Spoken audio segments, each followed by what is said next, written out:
Hey everyone, welcome to the Emotional Entrepreneur Show. Welcome, welcome. I'm trying to get us up on Instagram right now. We're having a little bit of technical issues going on. Hold on, bear with me one second. Um, I don't know why it's not pairing on Instagram right now. Should be. Let's see. Yeah, it's not there yet. No, it's not there yet and I put the code in and everything. Let's see. I'm saving it and it should. Just bear with us, bear with us. Okay,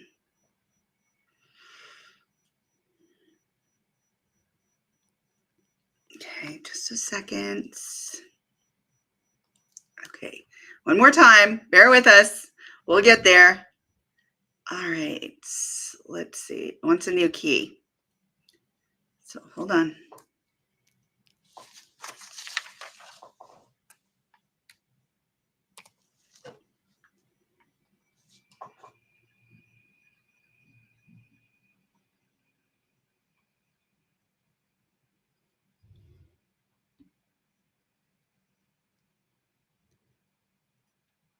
All right, well, it looks like it's having a little bit of an issue. Let's see. So it's sending data, but it's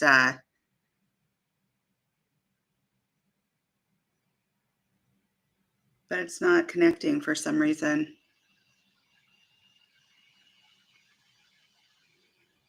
Okay, let's see. So we are streaming on LinkedIn. We are streaming on YouTube. We're trying to get going on Instagram, but for some reason it's not connecting. All right. Well, let me try this one more time. Bear with us because we do have a great show for you planned. I promise. Let's see. And let me try this one more time. I did this just a minute ago. And let's see.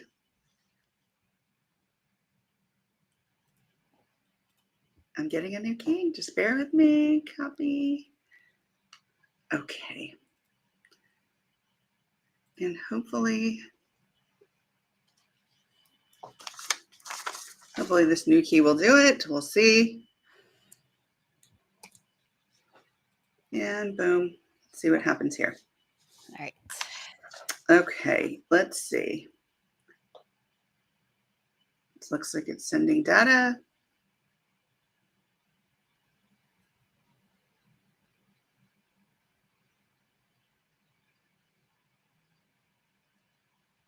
Well, we're just going to have to move on. I'll see if it works or if it comes up. It just keeps saying update the channel and provide a new stream key, and I already did twice. So we will let that go and see if we can update that later. And with that said, let's get moving because we have something really exciting here planned today, and that is to talk about building stronger businesses with cross-generational mentorship. And I'm really excited to talk about this because it's something that we've been working long and hard at in regarding helping support businesses with cross-generational mentorship. So we really want to just touch in and touch on certain subjects today, such as really providing value for companies that are looking for a more established, enhanced mentorship program that's different than what's out there currently. And it's unique because it's cross-generational. And with 5 generations, soon to be 6, we're looking at some major differences in the way that we see life, in the way that we value things, the way that our goals are set. And so we have created a program to really help businesses become successful in 2025 and beyond. And a few of the things that we want to touch on today are really being able to highlight the value in shared growth. What does that mean? What does that look like? How can we do that? People ask, well, how can you do that? What do you mean by that? What do you mean by shared growth, right? In regards to cross-generational mentorship. Well, as mentorships evolve and develop, or generations We come into this life with, different values, the way that we were raised, the knowledge that was shared with us, the way that that knowledge was shared with us, the way that we set our goals. How do we strategize? What does that look like? Technology has really influenced that a great deal for these younger generations. So we're going to talk about some of these things, just touch on these things. And if you have any questions, please feel free to reach out to us, because this is something that is so important as we move into this next year and the future. So really, how are we going to value shared growth? How do we do that together? How do we do that as generations? And that's really understanding and being more empathetic, empathic, so to speak, towards one another. But how do we do that?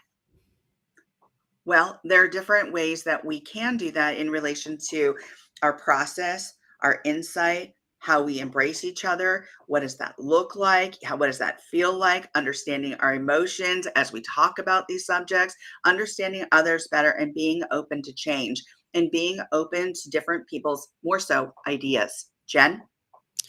I think the one of the biggest important things that you said was being open. Because anytime, I'm thinking of my mom.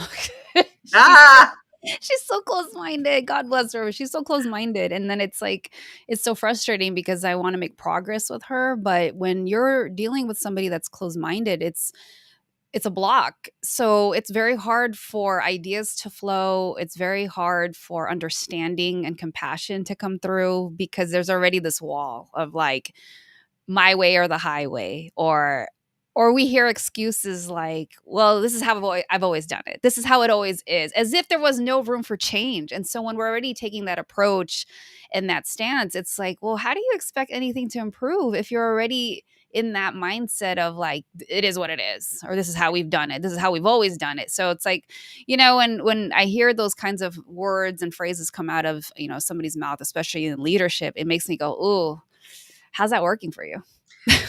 yes, such a good point and such a good example. I was talking about this with a couple of friends yesterday about, those idioms like, oh, that's the way my family's done it for years, or, that's the way it's been done for generations around here, right? Or that's the way we do it around here. Well, does that mean that you don't want to change? Right. Exactly. Does that mean that you're not even open to listening? I was also listening to, and I think I mentioned this last week, to this young man, and he's in politics, and he was working to support some folks. And honestly, he said that they were texting him and telling him, hey, just quiet. We don't really want to hear what you have to say. We don't want to hear your points. We don't want to hear, we just, shut it down. Was this were these people on his side too, or the same political Yeah, party, it or was the the same opposite? political, Wow, it was the yeah, same. it was the same political Wow. side. Okay. And yet they didn't want to hear the new concepts or the new ideas and I'm Mm, like, what? Well, that could have been why you didn't resonate with a certain group of people, right?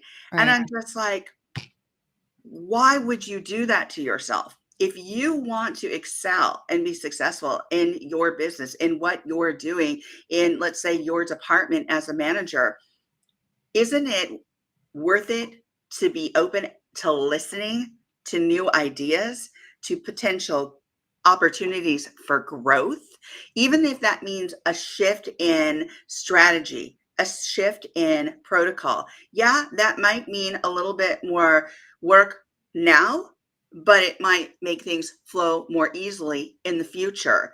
And we've seen that with technology.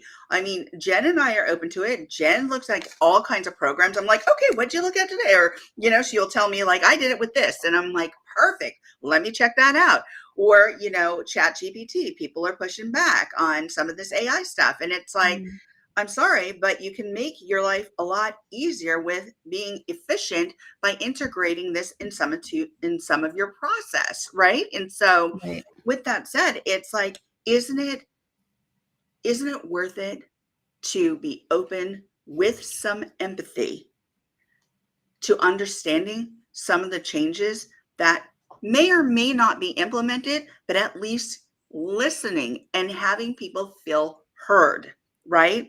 And the way that you can do this is really maybe hosting some workshops, cutting out some time in the schedule to really take that opportunity to have those meetings where you will listen, where you are open to potential change. It doesn't mean you have to change everything, but what if you changed one thing that made a huge difference? Or Right. what if you were just willing to listen to somebody else's approach and they felt heard and they felt like, okay, I'm feeling heard and I want to be here. And that maintains that person at your company because they're feeling welcomed, understood, heard, those kinds of things, even if it doesn't mean that every single idea is implemented, but at least feeling heard. Jen? I think too, one of the things that people need to pay attention to is has anything improved? Are you tracking Mhm. metrics? Are you looking at numbers to back the data up? Let's say, for example, improvement in sales or improvement in job satisfaction. Like, are you looking at any kind of analytics to gauge if whatever it is that you have in place, is it working? Because I think that can be dangerous when we're not taking a look and we're just making assumptions like, well, this is how we've done it. Yeah, but is it working? And if you say that it is, then what is the data that's backing that up that says, yeah, it's job satisfaction, employee satisfaction has been increasing steadily over the last couple years, or sales processes have improved because we have an increase by 20% since last year. Like, if you're just saying it's fine, you have nothing to back that up. So how do you know that what you're doing currently is really working just because you assume? So I think it's important to pay attention to it if you're even tracking the quote unquote progress or that everything's fine. I think the other thing too is ego. I think a Mm, lot of times when ego's involved, it's like, well, I don't want to change because this is how we've done it. I think a lot of it could be closed mindedness, but I think it also could be ego that, well, this is the process that I put in place and this is the system that we've been using. So we don't want to change it because I'm the best or whatever. And again, I think those could be pitfalls and impeding progress, because if we're constantly on the move to want to improve the culture and the processes and the systems, I think having those things in place is what makes people happy. Like, we all want to have a smoother experience when we're working on a project, working with other people, collaborating with other team members and other companies, especially if it's a project that involves vendors. Like, when we can have a smooth experience, then we're happy. And then if we're happy, we want to stay at our job. And if we want to stay at our job, that's a good sign because then there's less employee turnover. So it's like there's a ripple effect to all of this. And I think it's like we have to take a step back and ask ourselves, like, how do we know if what we're currently doing is working? And if we don't, how do we start so that we know, okay, there is room for improvement because the numbers show that we're not there or we're not where we want to be? yeah, absolutely. I love that you're talking about, the analytics. How do you gauge this? How do you identify what's working, what's not working? And I'm going to break this down into three parts because you mentioned that. I think it's important to look at strategy. I think it's important to look at process. Part of that strategy is process, it's analytics, and then also the emotional component to that. And I think a lot of times, let's say, when you, even outside of strategy, process, analytics, but when you touch into somebody's emotional side, it really does make a difference rather Mm, than, those square edges of getting everything complete and, making sure, A, B, and C is working. That's important, yes. But what if that relationship first and foremost isn't working? right. Are you going to have the growth that you want? Because is that person or are those groups of people going to be invested in your company? Are they going to be working for a shared mission? Because they don't feel like it's shared. Mm, If they're not feeling heard, it's not a shared mission. right. And they're not able to co create because guess what? They don't feel like they've built a trust within your company. So, guess what that does? It builds up silos, walls, right? So then we've got lack of trust, more silos, a lack of attention to how people are feeling and how people are actually responding to you as maybe a company, a manager, an owner. And so I think where we start is foundationally is start with the emotion, start with, you know, getting connected with the people that work with you or for you. Yeah. And, one of the things I heard just recently, and this is kind of a strong example with the CEO that was shot on the streets of New York City. One of I know somebody and she was posting about it who actually works for the company. And she said, the saddest part about it is he was such a nice guy. You felt heard. He was Mm. just so kind. And you felt like it was a company you wanted to work for because that was the leadership. Oh, And man. I was just like, "Oh." And it's a strong example to remember that good leadership matters, and part of being a good leader is tuning into how people feel that work for you. Right. And Oh, that's that makes me sad. I mean, it I was sad know, already, but to hear that it was somebody like a good leader, a good leader. yeah, Somebody who that's cared about the people that worked for him, right? And worked for the company more so. And that is what I've heard, and that's what I heard from the people that actually worked for the company and who had met mm, him or who had been around him. And right. so I thought, "Wow, that's that's impressive and it's so sad," right? And yet, um, those are the things that I think we don't prioritize. We don't prioritize a lot of times how those people are feeling who are working for the company or working for you or whatever the case may be in that regard. And that's the foundation. So it's Right. important to tap into your own emotions as well as those around you and see how people are feeling. See, first of all, check yourself. If you don't even know how to recognize your own emotions, that's where to begin. Okay. And then it's how are those people around you feeling? And it's what people used to term soft skills are probably the most important skills today. Yeah, it's interesting how that's turned around in the more recent years where they're realizing, like, how important these things are, and it's encouraging to see that now we're paying attention to it more and more. The other thing that you said about the emotions is that made me think about, when we don't feel seen and we don't feel heard, I think what ends up happening to, people in the workplace is that we just put in the bare minimum. We just Yeah. wanna check in. We just wanna, or clock in, I should say. Clock in, do the bare minimum, wait till I can get out of here, and then go home because now you don't if you don't feel seen and heard, you don't feel like you wanna put your best forward, and Yeah. that just affects everything. So imagine if we could just take care of our people and everybody feels seen and heard, then you wanna show up as your best, and imagine if Yeah. that was a culture that was across the board where we're so proud to be here, and I've seen companies where people really love where they work. It's Yeah. a massive difference because they're heard, their ideas are listened to, some of their ideas, and they also understand that some of my ideas may not be implemented, but at least they were looked at least they were considered, and then, sometimes the ideas are put into place, but when those people aren't even given a chance, you start to get this resentment and you're just like, yeah, I just show up at this. We hear the languaging all the time. Like, yeah, at this point, I just show up. At this point, I'm just collecting a paycheck. And it's like when I start hearing people talk like that, that's when it's like, that's the kiss of death. Like, they're already looking. They're Yeah. already looking, spiffing up their resume. They're on Indeed and and all these Right. other sites because they're ready to go. They don't want to be there. They're just existing to collect the paycheck. And it's like, as a leader, you got to ask yourself, is that what you want? Do you want to have a bunch of people that are just showing up and doing the bare minimum? Or do you want to have a company that's thriving where the people care and they want to be there and they're putting their best forward because they feel taken care of? And it's disheartening when I hear people that are in situations like that because I'm like, gosh, it's so simple. It's, not saying it's easy to execute necessarily, but it's so simple. Like, all you got to do at the very beginning is just be open-minded and listen to your people and ask what is it that they need? How can you support them?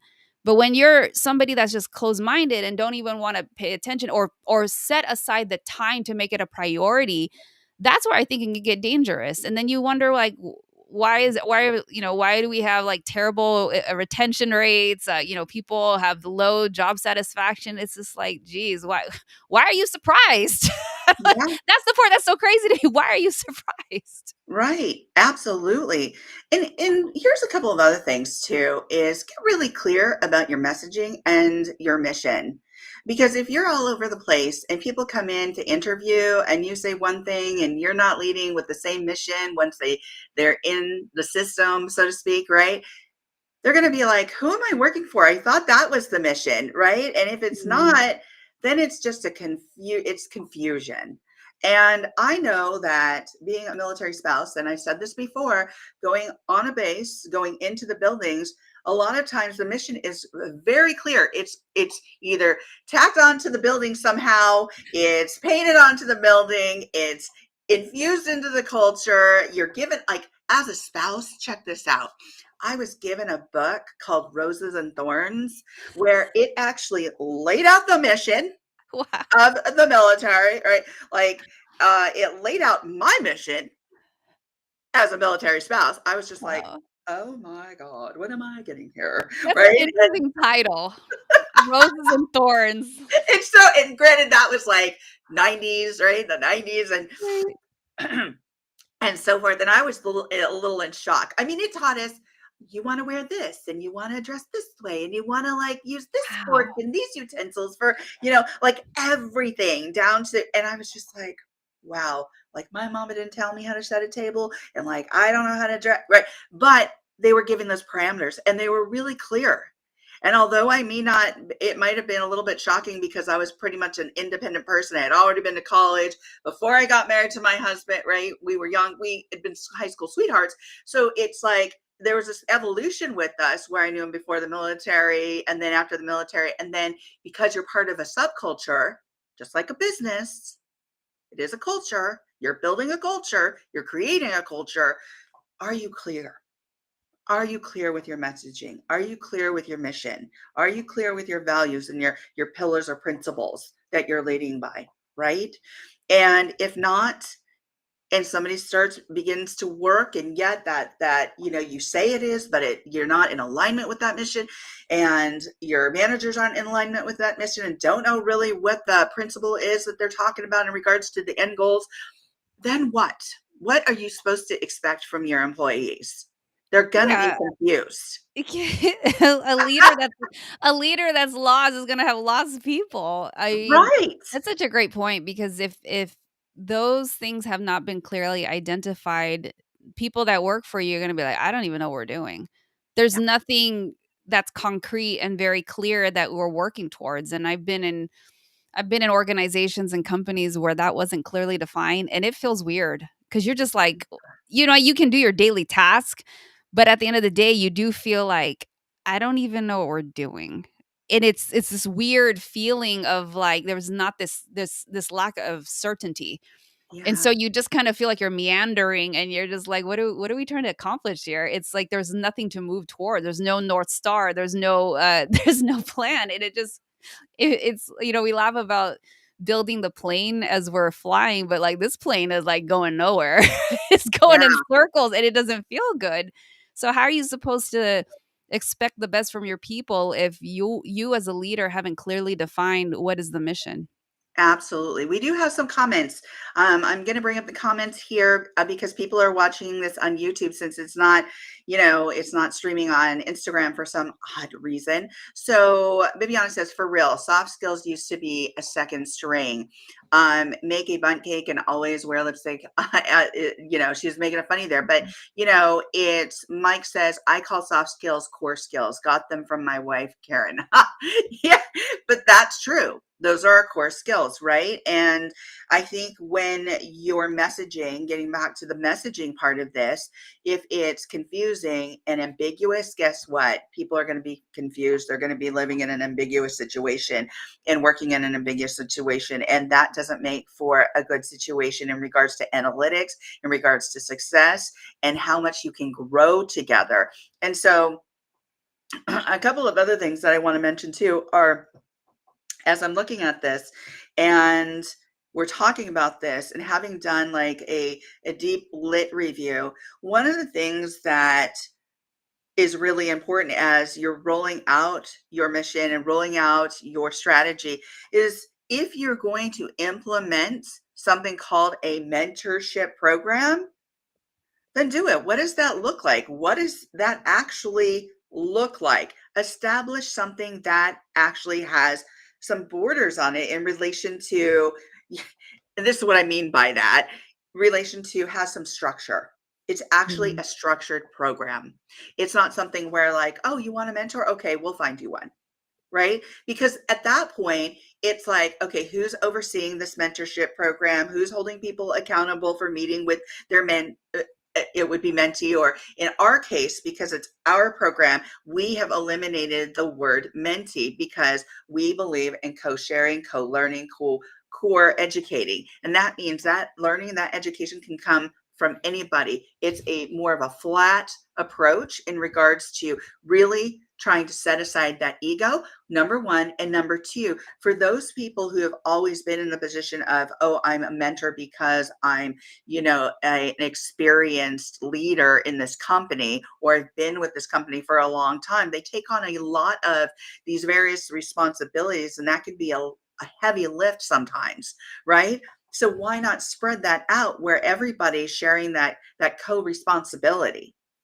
And that makes it even better because you're empowering others to say you're part of this co-learning opportunity.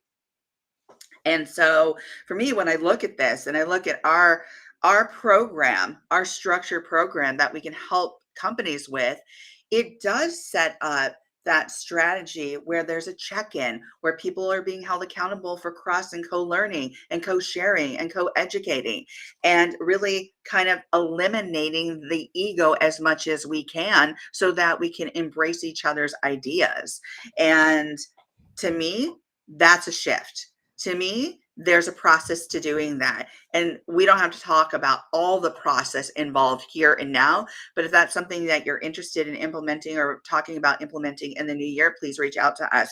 But it's fostering that knowledge for co-creation. It's being open to new ideas. It's understanding other people's emotions or ideas with empathy.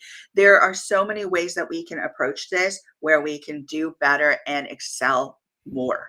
So, and I was trying to read the comments here. So, any thoughts, Jen? Sorry, I got distracted. I'm trying Everybody to saying read. Merry Christmas. Everybody saying Merry Christmas in I the chat. know. Um, it's interesting. It's like when I hear the examples that you're sharing about like companies that like, oh yeah, we have a mentorship program, and it's just like we just pair people up. It, Yeah. it makes me think about when I've been in like coaching programs when people want to do like accountability partners, Right. and then you get one, right? But then you get together, you do a Zoom, and you're just like, all right, so how do we do this? What are we supposed to do? Are we supposed to just, and then there's no instructions on how to hold each other accountable.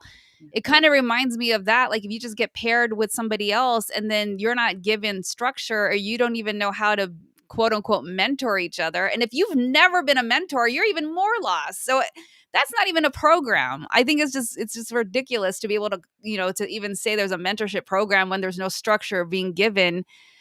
I mean, really, it's called the blind leading the blind program. Exactly, exactly. And that can just, as I said earlier, can be very ambiguous. And again, there again, you're creating some distrust because you say you have a mentorship program. And here's another, tip, folks. If you do have something structured like this that's going to help you be successful, that's a great selling point for your company. Right. That you actually have something in place that has some structure where there is going to be co-learning and co-educating, that you're open up to new ideas. So sorry. Oh, we got some great comments. Yes, go ahead and read them. Yeah. So Bibiana shared, I love this idea of mentoring as a community versus singular one with info and one listening. People learn more when they feel empowered to share, ask questions, and also speak up. Yeah, that's perfect example. And then she also said, The worst is when you'll do a Zoom together and most are driving or have their attention somewhere. Oh gosh. Yes. That's oh that, no, that was with Edwin. Hey Edwin. Guys, nice to see you here. Yeah, because that tells me that when that's happening, and I get it, there's going to be certain situations, but I rather somebody reschedule. But when that's happening, it just tells me like, okay, I wasn't important enough to be present, and you're just kind of squishing me in here just to check in, and it's like I don't have your attention, so I'm it doesn't feel like I don't have your presence here. So Yeah. yeah, totally get that. And Vivian Yeah. has said that drives me nuts. Agreed. If I am attending, it would be nice if everyone was paying attention and capable of responding as well. Yeah. So I love your guys' shares because like, we're voicing again what we need. Summer and I have been in meetings where, oh boy, we've been in Yeah. meetings where we're all like, front and center paying attention and participating, and then somebody is just like driving in and they're completely distracted. Their Wi-Fi sucks. Like it's Oh, almost worse that they came into the meeting. I rather they had just not shown up. It was that yeah. distracting. And it's like Oh, yeah. yeah, you know what Yeah. I'm talking I about. know what you're talking about. Now I'm like cluing in. I'm like, yes, I know It's almost exactly. like I wish you just didn't. I rather you had just not shown up because what ends up happening granted this wasn't a corporation setting, but it's still we were working in a team and it was so distracting and most of all, you know what I gotta say, it was truly disrespectful. Truly Yeah. disrespectful. I'm just like, we're showing up here and this is how you want to show up. And I'm just like, yeah. And it kind of soured the culture, unfortunately. And so I'm thinking, like, if that was just in our little microscopic experience, imagine that compounded over a big team, a big company. And so it's like these little things we have to pay attention to how each of our actions has a ripple effect on the culture and the people around us. I love that. Let me read a couple of other, or another comment from Yeah. Viviana. She said, nothing drives me more crazy than saying something to someone and they pick up their phone and text someone over and over, like you aren't as important and you are right in front of them. Exactly.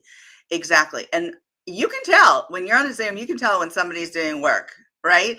And this is also why I've gone to, and this is an idea for folks too, this is why I've gone to like even introduction phone calls, 20-minute calls, not Zoom, because you're not then distracted by multiple things. By seeing somebody trying to listen, it's just a phone call. And it's like, oh, okay, I can listen. And yes, you can do a phone call while you're driving. And yes, people getting distracted, but at least it limits like, okay, at least I don't have to like get prepared, rush there, watch that person, then listen to them. I can maybe take notes and also just have the speakerphone on, right? And then have that quick conversation. And it's a soundbite of conversation, which for me, that really works because I don't want to spend an hour if I don't have to. We are already consumed with a ton of meetings, right? And one of the things I want to go back to quickly before we close out and do our nuggets and such is when you have a structured program, it really helps in regards to a clear message, making it more streamlined for the co-learners and co-educators, right? To be able to actually get involved with the program if the messaging is clear. And one of the things that we do too, when we start a program with a company, is we have a little bit of marketing that we give to the company. And Jen helps develop that, where we give that to the company, where it spreads the message, the clear messaging about Mhm. the program and how somebody can become involved. And that's important too. Is that messaging clear? But one of the things I want to go back to quickly is when as a military spouse, I had to move and move and move, right? And as a doctor of clinical psych, we didn't have reciprocity. If you sat for a license in, let's say, California, you didn't have reciprocity, let's say in North Carolina or Virginia, or you'd have to sit for a board. Well, a lot of times you didn't have time to sit for a board because you were going to be transferred again within 2 or 3 or 4 years. So you didn't have time to meet those requirements, sit for a board and whatnot. Well, there was a law implemented, and basically it said, hey, we're going to have reciprocity for these military spouses in such and such a state under this umbrella.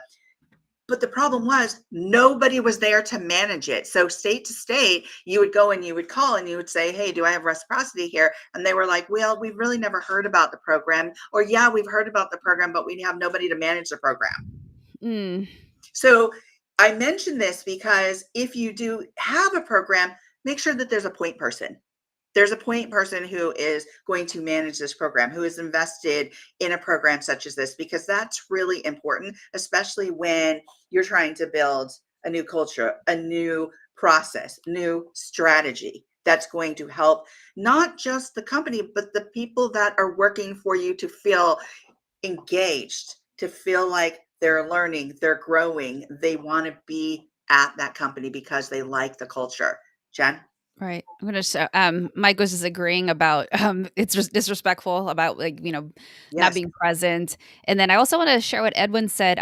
He was we were talking about this via text a couple weeks ago about there's a book that he read, but he said people not being present is definitely an issue. I've been guilty of this, and the book, The One Thing, opened my eyes. Yeah, and that book is interesting because it really encourages you to be focused and not be distracted by like a billion things on your list, and I have to do this and I have to do this, and it's like, especially when I'm guilty of this, where I have unrealistic expectations. I write a list in the morning, like 20 things, and then I'm like I'm supposed to, like I'm really gonna get all of those things done, and so it really makes you focus on like, what is the one thing I can get done today, or what are the top three. That's a great book if you're looking for one to read for the next year. I recommend that one too. I studied that in my book club when I was with Better Wealth. So yeah, thanks for bringing that book up. Yeah, Yeah, The One absolutely. Thing. But yeah, I love everything you said, Summer. It's just um I think it's like this shift. It's this shift in looking at, how are we approaching things, and the whole topic is about building stronger businesses Right. and moving into the new year, well, maybe I'll say that for my nugget. Go ahead. I'll Now, say that what is for- your nugget? Let's do nuggets. yeah. My nugget is like, if like I was saying earlier about, if we want to if we're wanting to build stronger businesses, and talking about these ripple effects, one of my nugget would be encouraging you to take some self-reflection and ask yourself, like, how are you showing up?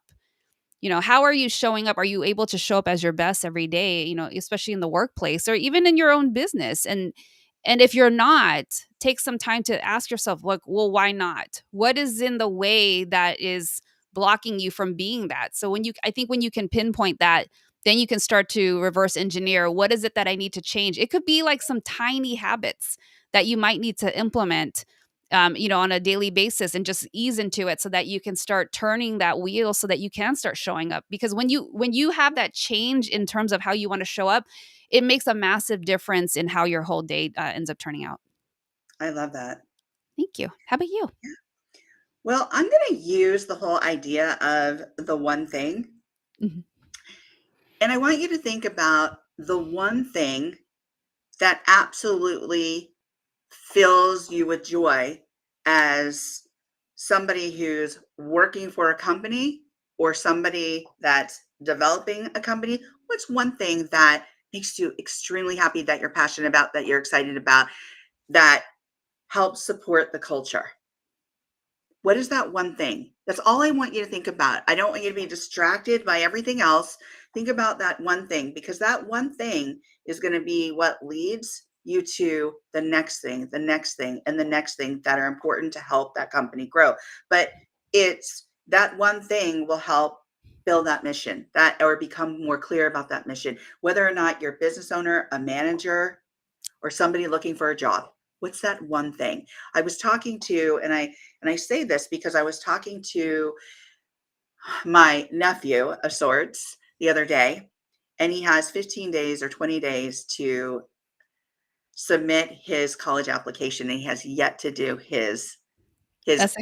his essay. Yeah. Thank you. And he was trying to figure out based on certain buzzwords and this and that. And I said, wait, wait, wait, wait, wait. What's that one thing you're passionate about? Start there. Start with, what is it? What is one of your passions? What is that one thing? And so I love that that was brought up today, because let's start with one thing. whether or not Mhm. it's tapping into your own emotions and understanding them better, whether or not it's, a feeling you get at work that is like something that propels you to do A, B, and C or a better job. What is that one thing? So think about that Yeah. today.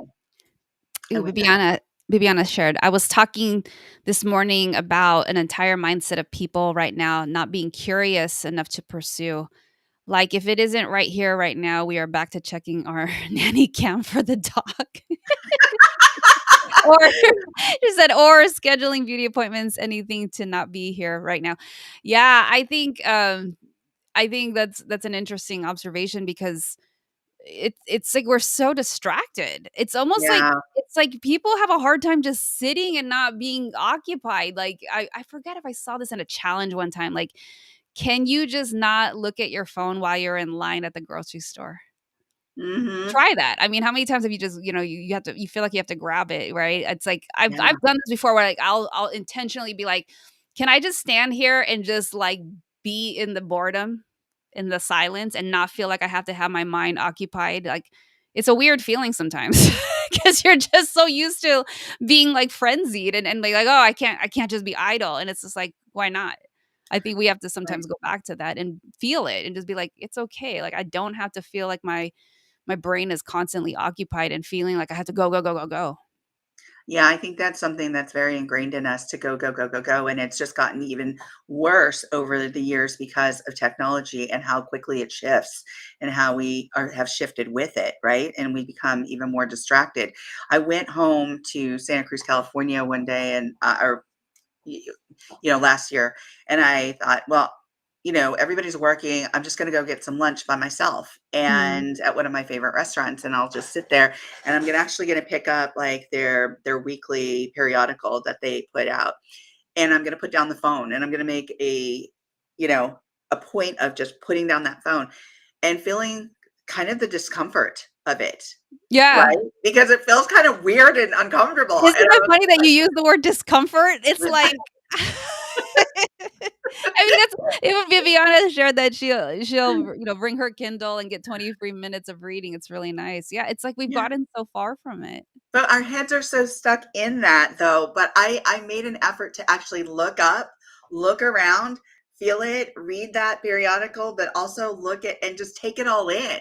And I think we forget to look up. And I thought, God, this is a lesson, man. Just, I didn't, we kind of grew up with this stuff or technology being developed, and then we had phones and like yada yada yada, and my teens and on. But it's this is just different now and how quickly we go and how we are so reliant on these things. Look Right. up, put it down. And even when I was, sometimes I would leave my phone upstairs and my husband's like, "Why are you leaving your phone upstairs?" I'm like, "Because we're having dinner. I don't want it next to me right now." Right. Right? And I just do that too now. I just leave the phone on my desk and I'll just like go downstairs and be like, "It's okay. It's okay. It's not it's gonna okay. nothing's gonna blow up." I know, or you're not gonna miss out when you have FOMO, you know? Oh my God. So it's okay. It's okay. I promise it's okay. Someone just said So Viviana said maybe we all need to start mountain climbing. You need both hands in the focus. Right. there Unless you you go. wanna fall. Oh There my you go. gosh, but that makes me think of people who are these influencers who are crazy and put themselves in, like, fatal situations. Oh my Mountain gosh, that's a climbing whole different topic. and being in, yeah, like, I've seen these people where they're, like, at these, like, natural, like, what's the word I'm looking for? Like, at the Grand Canyon or these places, and they're like they Yeah. fall to their death, and I'm like, Oh my "Dude, gosh. like, put the phone down." Mm. Yeah, my gosh. Oh my gosh. Yeah, have some boundaries for yourself, especially in that those kind of dangerous Yeah, situations. life All or right, my death. friends, here we are. We had such a great show. Thank you for joining us. Sorry about the glitch today on Instagram. Don't know why that's happening. And we're going to dance this out as we always do. Next Tuesday, we're going to be talking about, and yes, that's the 31st. And yes, we are always here. We try and be here as much as we can because we're dedicated and we love this show and we love being here with you. And we're going to talk about beyond the comfort zone, really embracing visibility for entrepreneurial growth. So that's what we're talking about next week. I'm so excited. And so see you next Tuesday. And let's dance this out together. And by the way, for everybody out there, happy holidays, happy new year. We'll see you before the new year. That's, Yes. December 31st. Merry Christmas and Merry happy Christmas. Hanukkah and happy That's right. Kwanzaa. That's right. So let's dance it out. You ready, Jen? Let's go. Thanks everybody for being here. Thank you for being here. Woo!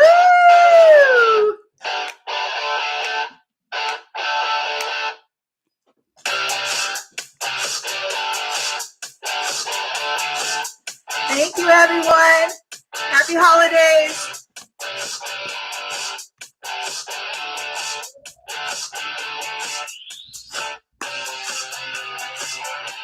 Have a good one.